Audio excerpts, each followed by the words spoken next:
प्रिय छात्रों, प्यारे भैया बहनों, मैं रामेश्वर तिवारी, प्राचार्य Saraswati higher secondary school Jayant, class 11th biology के अंतर्गत हम लोग किंगडम प्रोटिस्टा जगत पढ़ रहे थे, जिसमें हम लोगों ने डायनोफ्लैजिलेट्स पिछले वीडियो में पढ़ा था। आज के वीडियो में हम लोग पढ़ेंगे डायटम्स। किंगडम प्रोटिस्टा के अंतर्गत पढ़ना है आज आपको डायटम्स।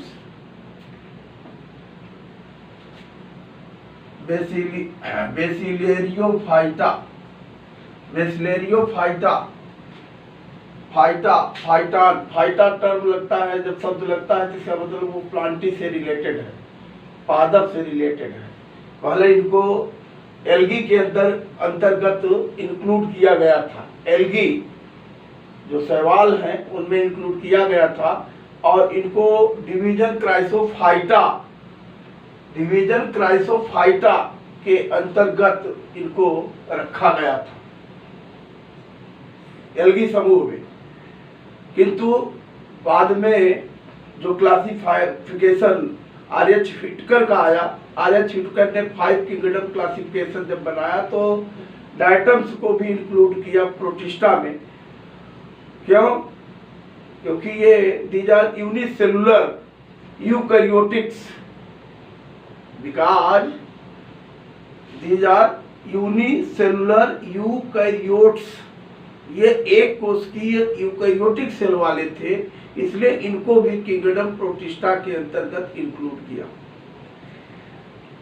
ये ध्यान रखेंगे, काफी सुंदर गोल्डन कलर के दिखाई देते हैं क्योंकि इनमें एक स्पेशल पिगमेंट होता है, दीज आर फ्यूकोजैंथिन। उसकी प्रेजेंस के कारण, जैंथोफिल और फ्यूकोजैंथिन के प्रेजेंस के कारण ये एडबीटा कैरोटीन ये उपस्थित होगा। अभी हम लोग देखेंगे पिगमेंट्स कौन से हैं। तो ये गोल्डन स्वर्ण सोने जैसा दिखाई देता है, इसलिए इसको गोल्डन एल्गी भी कह सकते हैं आप। गोल्डन एल्गी, स्वर्ण शैवाल, गोल्डन एल्गी के नाम से भी इनको जानते हैं। इनके बारे में जानकारी आपको जो है मुख्य रूप से ध्यान रखना है। ये सामान्यतः दोनों प्रकार के वातावरण में रहते हैं, फ्रेश वाटर यानी स्वच्छ जलीय भी है एंड साल्ट वाटर यानी मैराइन समुद्री भी है, खारे पानी में। तो they are found both in fresh water and salt water. Most of them are marine water, ज्यादातर समुद्री है, ध्यान रखिए। ये मैराइन वाटर में अधिकांशतः मिलेंगे, तो इनको ध्यान रखेंगे। दे आर माइक्रोस्कोपिक, सूक्ष्म है ये, यूनिसेलुलर एक कोशिकीय है ऑर्गेनिज्म। तो they are microscopic unicellular organism. लिखे क्या? लिखने की जरूरत लिख लेंगे आप। ये सूक्ष्म है, सूक्ष्मदर्शी है, नेक्ड आई से आप नहीं देख सकते हैं। एक कोशिकी यूनिसेलुलर यानी है और ये सूक्ष्म जीव है। इनके शेप की अगर बात करें, एक कोशिकी है यानी यूनिसेलुलर, तो इनकी कोशिका की बात करें तो ये कैसे हैं? ये स्पिंडल शेप्ड हो सकते हैं, तर्क के आकार के। तो दे आर, कह लीजिए कि which are spindle rod, spherical, polygonal or oval shape in shape। मैंने कहने का मतलब ये है कि ये स्पिंडल के आकार के, तर्क के आकार के हो सकते हैं, छड़ाकार राड के आकार के हो सकते हैं, गोलाकार हो सकते हैं ये। और इसके अलावा ये बहुभुजी, बहुत ढेर सारे अनियमित रूप से प्रोजेक्शंस निकले हुए अथवा अंडाकार हो सकते हैं। इनका आकार विभिन्न प्रकार का हो सकता है, ये ध्यान रखेंगे। तो डायटम जो है ध्यान रखेंगे, विशेष रूप से उनके फीचर्स हैं। डायटम हैव ए शैलवाल के अंदर सेलुलोज की बनी शैलवाल उपस्थित होती है। और जो शैलवाल होती है ध्यान रखेंगे तो वो इम्पेरिजिनेटेड विद ग्लास लाइक सिलिका। तो कहने का मतलब यह है impregnated with glass like silica, यानी ये कह लीजिए कि सिलिका के समान। ये सिलिका की उपस्थिति डायटम्स के लिए सबसे इम्पॉर्टेंट फीचर है। उसकी शैलवाल में सिलिका प्रेजेंस होते हैं, इसलिए उसकी वैल्यू बहुत ज़्यादा बढ़ जाती है। जब ये डायटम्स डेड होते हैं, मरते हैं, तो ये वहाँ पानी के अंदर उसकी तली में जाकर के बैठती है इसकी शैलवाल। तो एक विशेष प्रकार की कह लीजिए सेल्सियस अर्थ का निर्माण होता है। मैंने कहने का मतलब यह है कि अगर डायटम जब मृत होंगे, मरेंगे, तो जा करके कहाँ जमा होंगे? तली में, बॉटम में जब इकट्ठा होंगे उनकी शैलवाल, तो यहाँ पर एक डायटमी अर्थ बनती है, डायटमियस अर्थ, डायटमिक मृतिका जिसको बोलते हैं। और उसकी बहुत ज़्यादा इंडस्ट्रियल कह लीजिए कि वैल्यू है, उसका यूज है। आगे हम लोग देखेंगे। डायटम का इम्पोर्टेंस एग्जाम में जरूर पूछता है, बाकी ये चीज़ें तो जनरल है, इनको जानना है आपको कि क्या क्या है। दूसरी बात यहाँ पर ध्यान रखेंगे, डायटम्स में जो उसके पिगमेंट्स हैं, क्रोमेटोफोर्स हैं कह लीजिए, जिनसे वो ऑटोट्रॉप्स होगा, फोटोसिंथेसिस करेगा। तो diatom cells contain chlorophyll A, chlorophyll C, beta carotene, fucoxanthin and xanthophyll. ये याद रखेंगे, इंपॉर्टेंट पॉइंट है। डायटम्स की कोशिकाएं क्या क्या उनमें पिगमेंट होते हैं, किन पिगमेंट्स को धारण करती हैं? क्लोरोफिल ए पाया जाएगा, क्लोरोफिल सी पाया जाएगा, बीटा कैरोटीन पाया जाएगा, फ्यूकोजेंथीन पाया जाएगा और जेंथोफिल। तो ये दिमाग में रहे, इसमें फ्यूकोजेंथीन ये पाया जाना, और इसके अलावा जेंथोफिल, इसकी उपस्थिति, ये बहुत महत्वपूर्ण फीचर है। इसके अलावा क्लोरोफिल ए है, क्लोरोफिल सी है, ये और कौन सा है? कैरोटीन है। कौन सा उपस्थित होता है?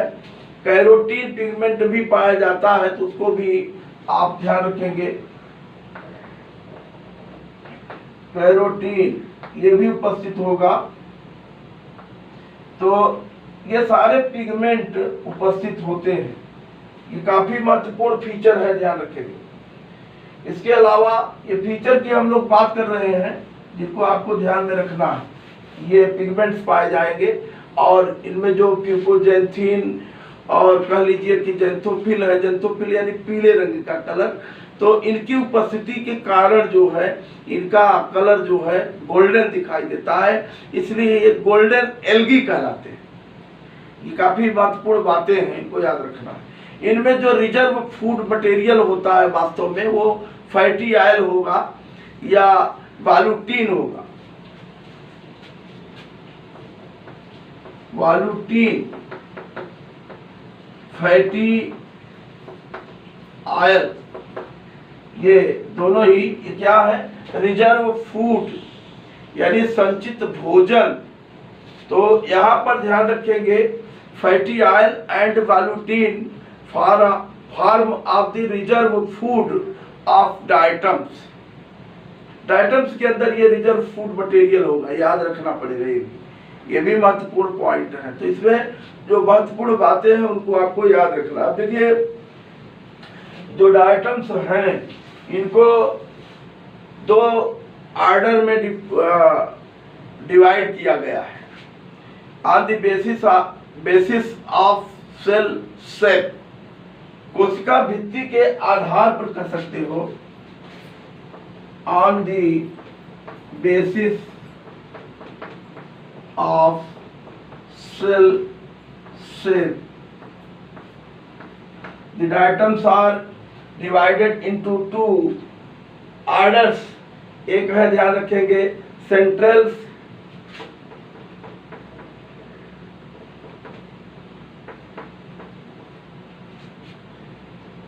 पहला होगा, ध्यान रखेंगे, सेंट्रल्स। सेंट्रल्स का मतलब है ये मुख्यतः मैराइन वाटर में पाए जाएंगे, यानी लवणीय जल यानी समुद्री पानी में पाए जाएंगे, और इनका जो है सर्कुलर वाल्व इनमें उपस्थित होगा और इनमें रेडियल सिमेट्री पाई जाएगी। कैसी कैसी? रेडियल अरीय सममित पाई जाती है। सिमेट्री आगे आएगा, बताएंगे आपको उसके बारे में कि कह लीजिए कि जो अंगों की व्यवस्था है किस तरीके से होती है, उस हिसाब से इनको देखेंगे। तो यहाँ पर इनमें रेडियल सिमेट्री उपस्थित होती है। तो they are found in marine water, they have circular valve and radial symmetry उपस्थित होगी, इसको ध्यान रखना है।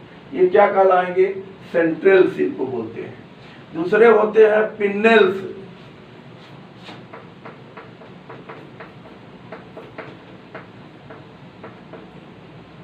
पिन्नेल्स, पिन्नेल्स कैसे है? Fresh water. कैसे है ये? फ्रेश वाटर यानी स्वच्छ जलीय पाए जाएंगे, मैराइन वाटर नहीं है। दे पॉसेस आइसोबाइलेटरल वाल्व, तो इनमें आइसोबाइलेटरल समद्विपार्श्व कह लीजिए कपाट वाल्व से जुड़े होंगे, एंड बाइलेटरल सिमेट्री, द्विपार्श्व सम्मिक इनकी होगी बॉडी की अंगों की व्यवस्था। ऐसी स्थिति देखने के लिए मिलता है। यहाँ पर एक कॉमन जो है कह लीजिए कि डायटम की स्ट्रक्चर की हम अगर बात करें, डायटम्स में बहुत कुछ है नहीं, बाकी यूनिसेलुलर है, एक कोश की है, सभी सेल ऑर्गेनेल्स जैसे प्रेजेंट होते हैं वो प्रेजेंट होंगे, ध्यान रखेंगे। एक ये कह लीजिए कि डिप्लोन्स का डायग्राम है, दिखाया गया है। एक पिन्नेल्स जो है आपका अभी जो प्रकार पढ़ रहे थे आर्डर का डायटम, तो बहुत कुछ नहीं है। इनमें देखेंगे इनकी स्ट्रक्चर जो संरचना होती है वास्तव में सोप बॉक्स, साबुनदानी देखे होंगे उसकी तरह होती है।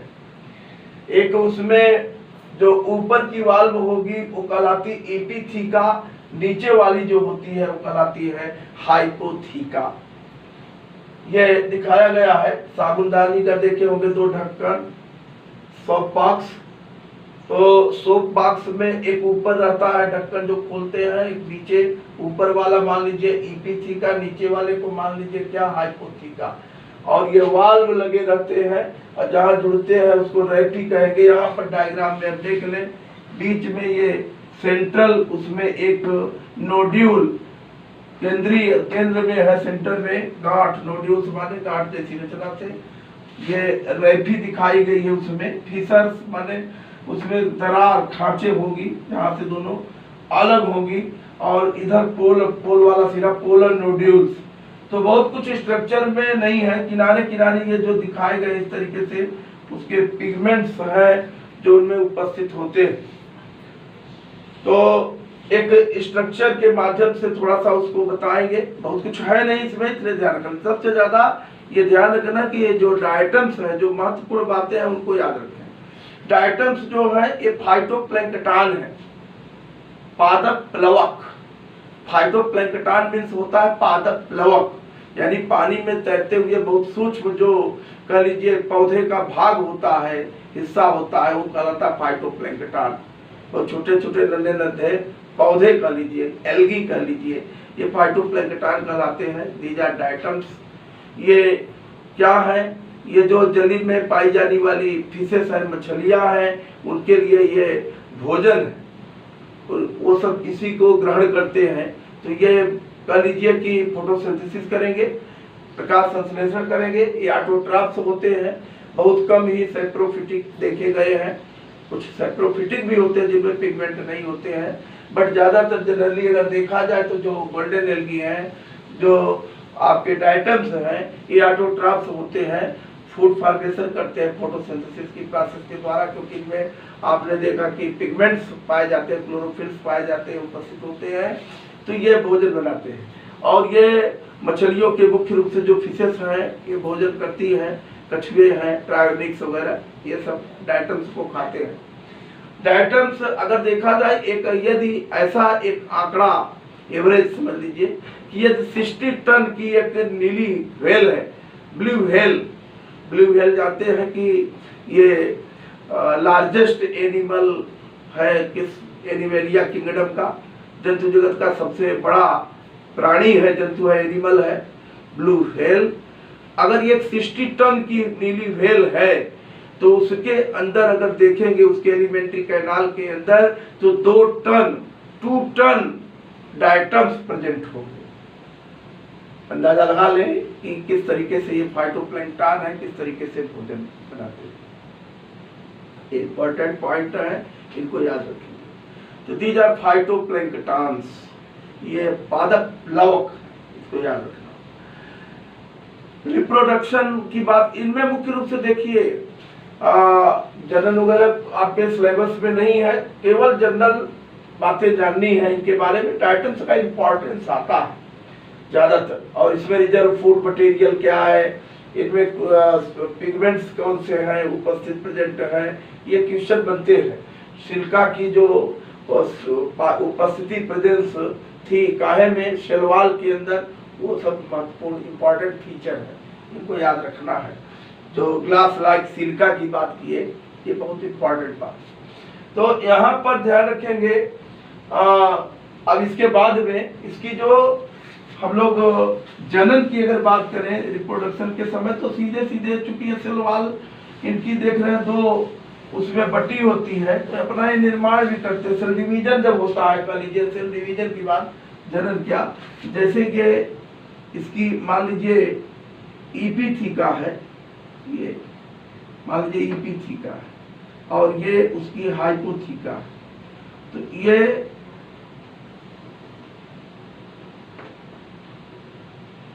नीचे लगी हाइपोथीका।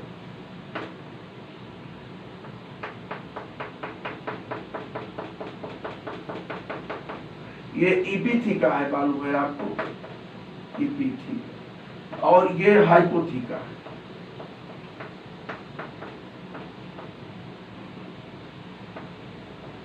तो ये जब सेल डिवीजन होगा तो दोनों ये इसकी जो कह लीजिए कि हाइपोथीका और ईपीथीका है, दोनों एक दूसरे से अलग हो जाती है, ये भी अलग हो जाएगी और ये नया निर्माण करेगी, नई इसकी वो बनेगी। तो जब हमेशा ध्यान रखना ये दोनों अलग होंगी, तो ये तो ईपीथीका थी, तो नीचे इसकी हाइपोथीका बनेगी नई, ये बना लेगा। और ये जब बनाएगी, इसको ध्यान रखना, हाइपोथीका वाली जो थी ये अब ईपीथीका की तरह काम करेगी। इसमें जो बनेगा तो इसके अंदर से ही हमेशा ध्यान में रखना है कि बनना है, यानी ये यहां से अंदर से बनेगी, ये फिर अलग होगी तो वही प्रोसेस आएगी। तो इसको आपको ध्यान में रखना होगा। आगे ये भी डिवाइड होगी, ये भी डिवाइड होगी, ये डिवाइड होगी तो फिर नई बना लेगी, तो फिर ये ऊपर की तरह ईपीथीका की तरह, ये हाइपोथीका की तरह नई बन जाएगी। ये भी अलग होगी, इसमें भी आप देखेंगे कि उसी तरीके से बन जाएगा, ये ईपीथीका में बदल जाएगी, इधर जो है हाइपोथीका बनेगी नई, ऐसे ये भी करेगी। तो इस तरीके से सेल डिवीजन की बात करनी है, इसमें सेल डिवीजन होता है। इनका सबसे ज्यादा है इंपॉर्टेंस, देखिए जो एग्जाम में आएगा उसको ध्यान से सुनना और करना। देखिए economic importance economic importance, economic importance of diatoms,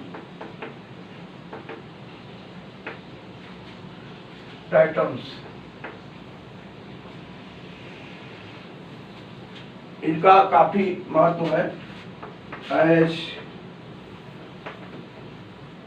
food, भोजन के रूप में। अभी बताए थे कि डाइटम्स क्या है, ये फाइटोप्लैंक्टन है, पादप लवक है, इनका जलीय जो कह लीजिए कि ऑर्गेनिज्म है, इनका यूज करते हैं। बताए थे कि 160 टन के नीली व्हेल में 2 टन, लगभग 2 टन के आसपास पाया जाता है का एवरेज में डाइटम उपस्थित होता है। तो ये बहुत बड़ा हिस्सा बनाते हैं जलीय प्राणियों के भोजन का, फूड मटेरियल्स का, ये ध्यान रखना। और दूसरी बात, इनका इंडस्ट्रियल यूज सबसे ज्यादा है। अगर देखा जाए तो इंडस्ट्रियल यूज, हमने बताया था एक शब्द डायटेमियस अर्थ की बात किए थे। जो डाइटम्स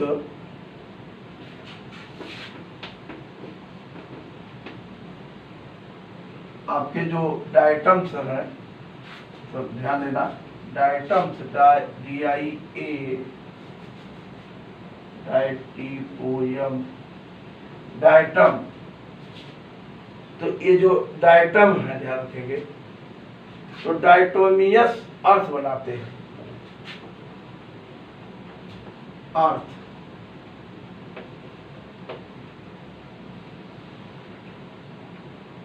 डायटमी मृत्तिका, मृत्तिका ये टर्म याद रखना, ये इंपॉर्टेंट है, पूछ देता है डायटमी मृत्तिका क्या है। तो आपको ध्यान में रखना है कि डायटमी मृत्तिका क्या है, डायटेमियस अर्थ क्या है। डायटेमियस अर्थ का मतलब कि जब इनका ये डेड होते हैं, मरते हैं कौन, डाइटम्स, तो ये जा करके बॉटम में, चाहे वो समुद्र का बात कर लीजिए, सी बॉटम, समुद्र का बॉटम, तली वाला हिस्सा, उस पर जा करके इनकी डेड बॉडी, डेड सेल्स गिरती हैं, जमा होती चली जाती है, उनका डिकम्पोजिशन बटर होता है। और इसके अंदर जो सिलिका प्रेजेंट थी, याद होगा, ग्लास लाइक सिलिका बताए थे, सिलिका पाई जाती है, वो उसी पर जमा होती जाती है। इस तरीके से मोटी थिकन एक लेयर बन जाती है। These are silicified earth of diatoms, ये उसकी जो है मृत्तिका बन जाती है, डाइटमी मृत्तिका बन जाती है, और उसका यूज होता है इंडस्ट्रीज में। बहुत ढेर सारी चीजों में डाइटमी अर्थ का यूज किया जाता है। ये चूंकि जो डाइटमी अर्थ है डाइटम्स की बनी हुई, वो कैसी होती है, पोरस, इट इज पोरस। जब पोरस होती है तो used in making filters, different type of filters, बहुत ढेर सारे प्रकार के फिल्टर बनाने के काम में आती है। जैसे शुगर इंडस्ट्रीज में कह लीजिए, जहाँ पर चीनी उद्योग है बनता है, वहाँ पर ये फिल्टर्स बहुत ढेर सारे यूज में आते हैं। बहुत ढेर सारे इंडस्ट्रीज में फिल्टर्स बने यूज के लिए इनका काम लिया जाता है। ये पोरस नेचर है। इसके अलावा ये जो डाइटमी अर्थ है, इसका जो है कह लीजिए उपयोग, it is used manufacture of toothpaste, जो दांत साफ करने के लिए टूथपेस्ट बनता है, उसके निर्माण में भी इसका महत्वपूर्ण रोल होता है। इसके अलावा ये अगर ध्यान दें, इट इज फायर रेजिस्टेंस, ये कैसी होती है, अग्निरोधी होती है। फायर रेजिस्टेंस है, अग्निरोधी होती है, यानी कह लीजिए कि आग वगैरह का प्रभाव इनके ऊपर नहीं पड़ता है, तो वहाँ use. It is used in polishing metals, polish बनाने के, जो धातुओं के ऊपर पॉलिश की जाती है मेटल्स के ऊपर, वो पॉलिश बनाने के काम में इसका उपयोग किया जाता है। इंक बनाने के यूज करते हैं, इंक माने स्याही जो बनती है, वहां पर भी इसका यूज किया जाता है। ध्यान रखें, it is used in making temperature resistance bricks, जो अग्निरोधी ईंटें बनाई जाती है। ध्यान रखेंगे, ब्रिक्स माने ईंटें जो बनाई जाती है, ताप रोधी, टेम्परेचर रेजिस्टेंस ब्रिक्स की बात कर रहे हैं, यानी ताप रोधी ईंटें बनाने के काम में इनका लिया जाता है। वो ईंटें बनाकर कहीं लगाएंगे, टेम्परेचर कैसा भी रहेगा उसका इफेक्ट उसके ऊपर नहीं पड़ेगा, इस तरीके का इसका उपयोग किया जाता है। इट इज यूज्ड इन, कह लीजिए कि डायनामाइट मैन्युफैक्चर, डायनामाइट बनाने में भी इनका उपयोग किया जाता है। तो डायनामाइट भी इसके द्वारा कह लीजिए कि बनाते हैं। और कहाँ यूज होता है इनका, ध्यान रखेंगे, ये इंसुलेशन ऑफ रेफ्रिजरेटर्स, वहाँ पर रेफ्रिजरेटर्स में भी इनका उपयोग किया जा रहा है इंसुलेशन के लिए। और इसके अलावा मेकिंग ऑफ कॉस्मेटिक्स, जो सौंदर्य प्रसाधन की चीजें बनाई जाती हैं, उनके निर्माण में भी डायटमी अर्थ का, डायटम्स का कह लीजिए बहुत बड़ा रोल है। तो ये बहुत ढेर सारे इंपॉर्टेंस हैं डायटम्स के, जिनको आपको ध्यान में रखना है। और आज हम लोग केवल डायटम्स तक देखेंगे, इसमें बहुत अच्छी चीजें हैं जिनको आपको याद कर लेना है। इम्पॉर्टेंट क्वेश्चन, इसका जो है सिग्निफिकेंस और इकोनॉमिक इम्पोर्टेंस ऑफ डायटम्स, ये बहुत ज़्यादा पूछता है। Reserve food material of diatoms, 1 marks question में। इसमें पिगमेंट, कौन से पिगमेंट्स प्रेजेंट हैं वो पूछ सकता है, याद रखेंगे। इनको क्यों गोल्डन एल्गी कहते हैं आप, ये पूछ सकते हैं, तो इनको आपको ध्यान में रखना है। ये फाइटोप्लैंक्टन क्यों है, पादप लौक क्यों है, ये पूछ सकता है। ये इंपॉर्टेंट क्वेश्चन है जिनको आपको ध्यान में रखना है। वीडियो को लाइक और शेयर करिएगा। Thank you.